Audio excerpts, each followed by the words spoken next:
जय हिंद साथियों, आज के इस क्लास में आप सभी का स्वागत है।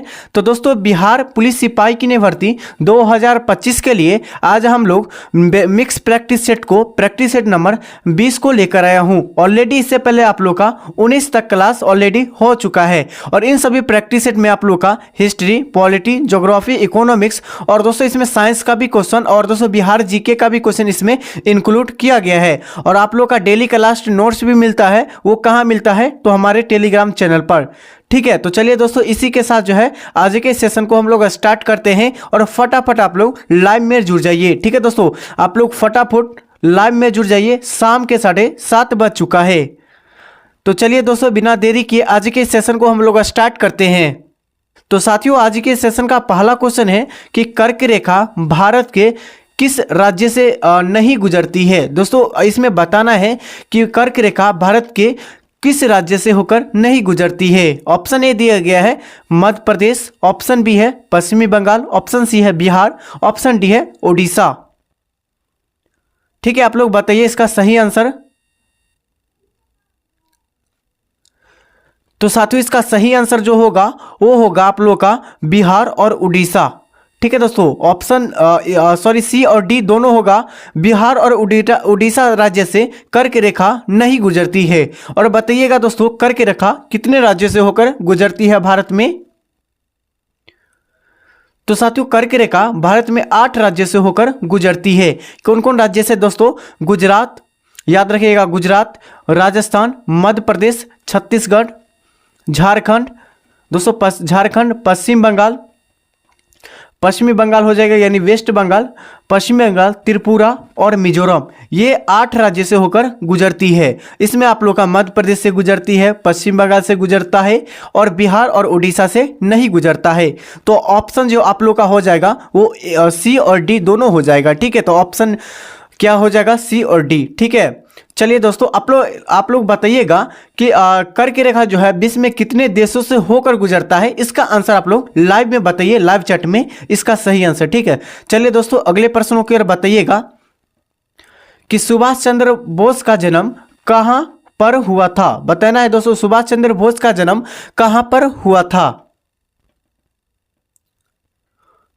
ठीक है, फटाफट आप लाइव में बताइए कि सुभाष चंद्र बोस का जन्म कहां पर हुआ था। तो कटक में।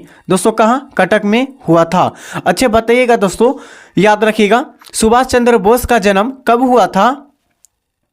ठीक है दोस्तों, सुभाष चंद्र बोस का जो है जन्म कब हुआ था? तो 23 जनवरी दोस्तों, 23 जनवरी 1897 को। दोस्तों कब? 1897 को सुभाष चंद्र बोस का जन्म हुआ था।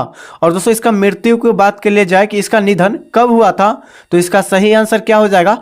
याद रखिएगा दोस्तों, 1945 में। कब दोस्तों? सुभाष चंद्र बोस का जो जन्म कब हुआ था? 23 जनवरी 1897 में। और याद रखिएगा मृत्यु इनका कब हुआ था? तो याद रखिएगा 1945 में।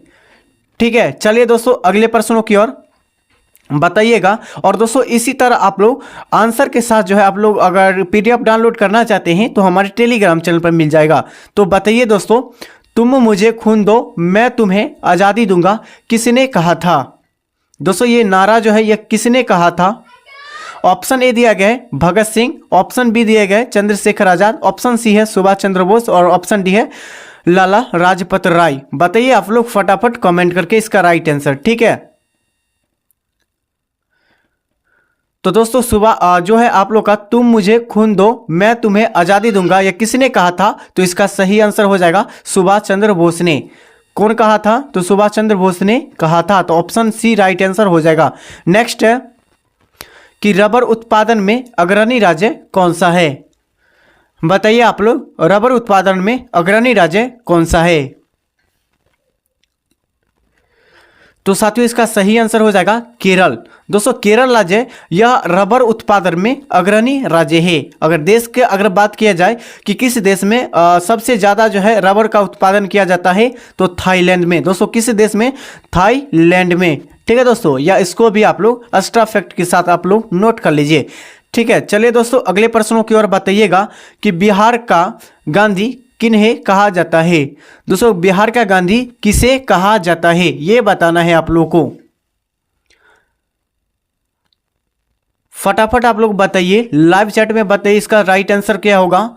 और अभी तक आप लोग का बिहार दरोगा का अगर बैच को आप लोग टाइम, जो आप लोग को अगर टाइम नहीं पता होगा तो टाइम दोस्तों 8 बजे से आप लोग का बिहार दरोगा का क्लास दिया जाता है इसी चैनल पर लाइव क्लास के साथ रात 8 बजे से। और दोस्तों आप लोग का 7:30 बजे जो है डेली 7:30 बजे आप लोग का बिहार पुलिस का क्लास दिया जाता है। तो बताइएगा बिहार का गांधी किन्हें कहा जाता है, तो इसका सही आंसर हो जाएगा, याद रखिएगा दोस्तों, किन्हें कहा जाता है, तो डॉक्टर राजेंद्र प्रसाद को कहा जाता है।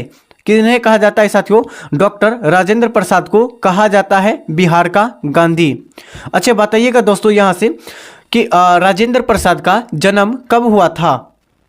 ठीक है, 3 दिसंबर, याद रखिएगा 3 दिसंबर 1884 को राजेंद्र प्रसाद का जन्म हुआ था। और दोस्तों इसका जो है निधन कब हुआ था राजेंद्र प्रसाद, डॉक्टर राजेंद्र प्रसाद का, तो याद रखिएगा 1963 में। कब दोस्तों, 1963 में राजेंद्र प्रसाद का निधन हुआ था, याद रखिएगा इसको भी। जन्म और दोस्तों याद रखिएगा मृत्यु, ये जो हर एक एग्जाम में क्वेश्चन को पूछा जाता है। ठीक है, चलिए दोस्तों अगले प्रश्नों की ओर बताइएगा कि यांत्रिक ऊर्जा को ध्वनि ऊर्जा में कौन परिवर्तित करता है। बताइए आप लोग 6 के लिए आंसर। यांत्रिक ऊर्जा को ध्वनि ऊर्जा में कौन परिवर्तित करता है, तो इसका सही आंसर हो जाएगा सितार। दोस्तों क्या हो जाएगा, सितार जो है यांत्रिक ऊर्जा को ध्वनि ऊर्जा में परिवर्तित करता है। नेक्स्ट है, बताइएगा आप लोग 7 के लिए आंसर कि लाइटर में कौन सी गैस भरी जाती है। अगर दोस्तों यह बिहार पुलिस की अगर बात किया जाए तो अभी तक 4 बार क्वेश्चन को पूछा गया है, 4 से 5 बार ये क्वेश्चन को पूछा गया है कि लाइटर में कौन सी गैस भरी जाती है। तो दोस्तों इसका सही आंसर हो जाएगा लाइटर में ब्यूटेन गैस को भरी जाती है, तो ऑप्शन ए यहां से सही आंसर हो जाएगा। ठीक है, नेक्स्ट है कि उद्योग में शक्ति की इकाई क्या कहलाती है, यानी कि उद्योग में शक्ति की इकाई क्या है। ठीक है, तो इसका सही आंसर क्या हो जाएगा, अश्व शक्ति हो जाएगा। दोस्तों उद्योग में शक्ति की इकाई अश्व शक्ति कहलाता है। नेक्स्ट है,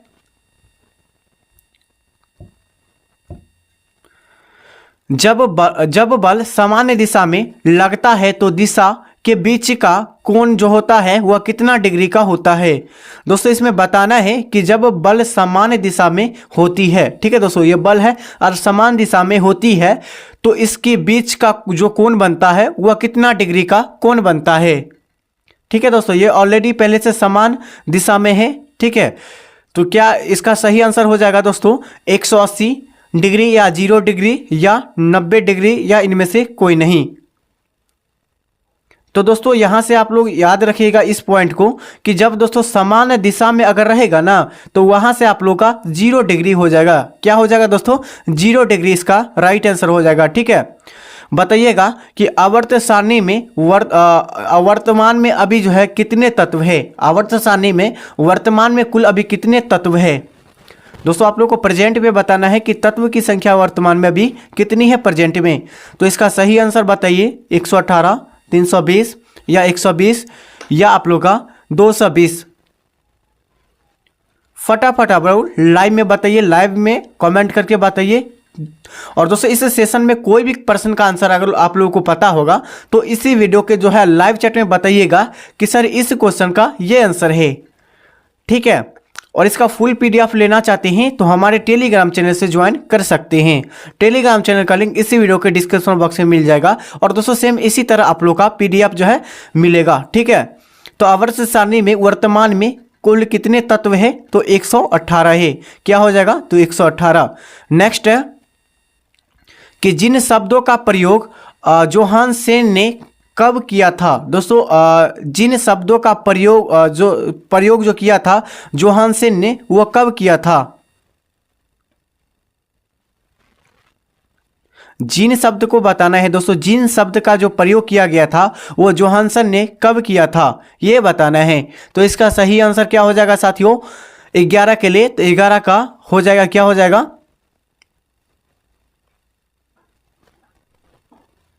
दोस्तों ये क्वेश्चन शायद गलत है। ठीक है साथियों, इस क्वेश्चन को आप लोग छोड़ दीजिए। ठीक है, चलिए दोस्तों अगले प्रश्नों की ओर बताइएगा कि हजार, दोस्तों हजार झील की भूमि किन्हें कहा जाता है? दोस्तों हजार झीलों का भूमि किसे कहा जाता है? दोस्तों पहला ऑप्शन है फिनलैंड, ऑप्शन बी है थाईलैंड और ऑप्शन सी है बरहीन और ऑप्शन डी है लेबनान। ऑप्शन इसका सही आंसर जो है इस ऑप्शन में से बताइए लाइव में। तो इसका सही आंसर हो जाएगा हजार झीलों का भूमि दोस्तों फिनलैंड को कहा जाता है। ऑप्शन यहां से ए राइट आंसर हो जाएगा। नेक्स्ट है धार्मिक स्वतंत्रता का अधिकार किस अनुच्छेद के तहत सिख संप्रदाय को प्रदान किया गया है? किस आर्टिकल के तहत जो है सिख धर्म को जो है प्रदान किया गया है सिख संप्रदाय को? तो इसका सही आंसर हो जाएगा आर्टिकल कितना हो जाएगा? तो आर्टिकल हो जाएगा आप लोग का 25। ठीक है, अनुच्छेद 25 में धार्मिक स्वतंत्रता का अधिकार किस अनुच्छेद में है? तो अनुच्छेद दोस्तों ऑप्शन सी हो जाएगा 25 में। नेक्स्ट है कि न्यूट्रॉन की खोज किसने किया था? न्यूट्रॉन की खोज किसने किया था? तो साथियों इसका सही आंसर हो जाएगा जेम्स चैडविक ने। न्यूट्रॉन की खोज जेम्स चैडविक ने किया था। ठीक है, यहां से ऑप्शन सी हो जाएगा सही आंसर। नेक्स्ट है कि कारगिल विजय दिवस किस तिथि को मनाया जाता है? बताइए दोस्तों कारगिल विजय दिवस किस तिथि को मनाया जाता है? तो इसका सही आंसर हो जाएगा 23 जून को मनाया जाता है। यहां से ऑप्शन सी सही उत्तर हो जाएगा। ठीक है, नेक्स्ट है ईरान और इराक के बीच युद्ध कब हुआ था? दोस्तों ईरान और इराक देश के बीच जो युद्ध हुआ था वो कब से आरंभ हुआ था? ठीक है, तो इसका सही आंसर हो जाएगा 1980 से। दोस्तों 1980 से ईरान का युद्ध जो है इराक के साथ हुआ था। कब से? तो 1980 ईस्वी में इनका युद्ध चला था। नेक्स्ट है कि लोकसभा का कार्यकाल कितने वर्षों का होता है? लोकसभा का कार्यकाल कितने वर्षों का होता है? तो इसका सही आंसर हो जाएगा 5 वर्षों का होता है। कितने वर्षों का दोस्तों? 5 वर्षों का होता है। अगर राज्यसभा में पूछा जाए तो 6 वर्षों का होता है। तो यहाँ से ऑप्शन क्या हो जाएगा दोस्तों? लोकसभा के लिए ऑप्शन सी हो जाएगा 5 वर्षों का होता है। अगर राज्यसभा पूछा जाए तो राज्यसभा से 6 वर्षों का होता है। नेक्स्ट है कि हिंदुस्तान स्टील लिमिटेड किस राज्य में स्थित है? हिंदुस्तान स्टील लिमिटेड किस राज्य में स्थित है? तो साथियों यहां से आप लोग का आंसर क्या हो जाएगा? फटाफट आप लोग बताइए कि हिंदुस्तान स्टील लिमिटेड की किस राज्य में स्थित है? तो ओडिशा। क्या हो जाएगा? ओडिशा। नेक्स्ट है सुरक्षा परिषद का पहला अधिनियम जो अधिवेशन जो कब हुआ था? सुरक्षा परिषद का पहला अधिवेशन कब हुआ था? बताइए आप लोग। तो इसका सही आंसर हो जाएगा 1946 में। दोस्तों सुरक्षा परिषद की जो है अधिवेशन जो हुआ था पहला अधिवेशन 1946 में हुआ था। नेक्स्ट है कि तराइन का प्रथम युद्ध कब हुआ था? दोस्तों बताना है कि तराइन का प्रथम युद्ध कब हुआ था? तो दोस्तों इसका सही आंसर क्या हो जाएगा? 1191 में। कब दोस्तों? 1191 में ईस्वी में तराइन का प्रथम युद्ध हुआ था। नेक्स्ट है कि एशिया महाद्वीप का सबसे बड़ा द्वीपीय कौन सा है? दोस्तों एशिया महाद्वीप का सबसे बड़ा द्वीपीय कौन सा है ये बताना है। तो दोस्तों इस यहां से आप लोग का आंसर हो जाएगा ऑप्शन ए हो जाएगा दोस्तों बोर्निया। दोस्तों एशिया महाद्वीप का सबसे बड़ा द्वीपीय कौन है? तो बोर्निया द्वीप है। नेक्स्ट है पके हुए आम में कौन सा विटामिन मुख्य रूप से पाया जाता है? दोस्तों पके हुए आम में मुख्य रूप से कौन सा विटामिन पाया जाता है? तो साथियों यहां से आप लोगों का आंसर ऑप्शन ए हो जाएगा, विटामिन ए पाया जाता है पके हुए आम में। नेक्स्ट है कि असम की राजधानी शिलोंग। शिलोंग दोस्तों असम की राजधानी अभी वर्तमान में शिलोंग है। शिलोंग से दिसपुर जो किया गया था वह कब किया गया था? यह बताना है असम की राजधानी शिलोंग से दिसपुर कब किया गया था? अभी वर्तमान में असम की राजधानी क्या हो जाएगा? तो दिसपुर हो जाएगा। और दोस्तों पुराना अगर पूछा जाए तो शिलोंग हो जाएगा। उसका राजधानी जो बदला गया था वो कब बदला गया था? ठीक है, 1956, 1963, 1981 या 1974। तो दोस्तों यहाँ से आप लोगों का आंसर हो जाएगा 23 के लिए 1974 को। दोस्तों कब? 1974 को असम की राजधानी को शिलोंग से दिसपुर बदल दिया गया था। नेक्स्ट है, लोथल किस राज्य में स्थित है? लोथल दोस्तों किस राज्य में स्थित है? यहाँ से आप लोगों को अगर नेक्स्ट पॉइंट को आप दोस्तों देखा जाए, लोथल जो है किस नदी के किनारे है? तो भोगवा नदी के किनारे। किस नदी के? भोगवा नदी के किनारे हैं। और किस राज्य में है? तो राजस्थान में। सॉरी, यहाँ से आप लोग का जो है लोथल किस राज्य में है? तो गुजरात हो जाएगा। क्या हो जाएगा दोस्तों? गुजरात राज्य में स्थित है। ठीक है, तो यहाँ से ऑप्शन क्या हो जाएगा? ऑप्शन बी राइट आंसर हो जाएगा, गुजरात राज्य में। और दोस्तों लोथल भोगवा नदी के किनारे हैं। ठीक है, नेक्स्ट है, एशिया का पेरिस किसे कहा जाता है? एशिया का पेरिस जो है किसे कहा जाता है, ये बताना है। ठीक है, तो इस एशिया का जो पेरिस कहा जाता है वो थाईलैंड को कहा जाता है। किसको दोस्तों? थाईलैंड को कहा जाता है एशिया का पेरिस। नेक्स्ट है, केंद्रीय मंत्रिपरिषद किसके प्रति उत्तरदायी होते हैं? दोस्तों केंद्रीय मंत्रिपरिषद किसके प्रति उत्तरदायी होते हैं, ये बताना है।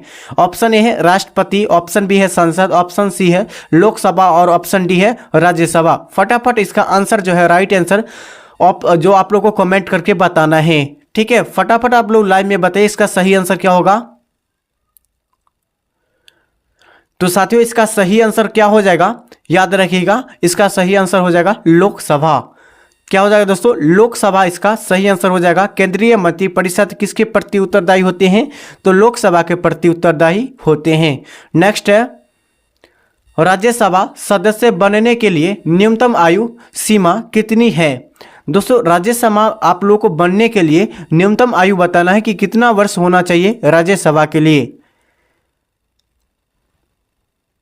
तो दोस्तों इसका सही आंसर हो जाएगा 30 वर्ष होना चाहिए। दोस्तों 30 वर्ष आप लोगों का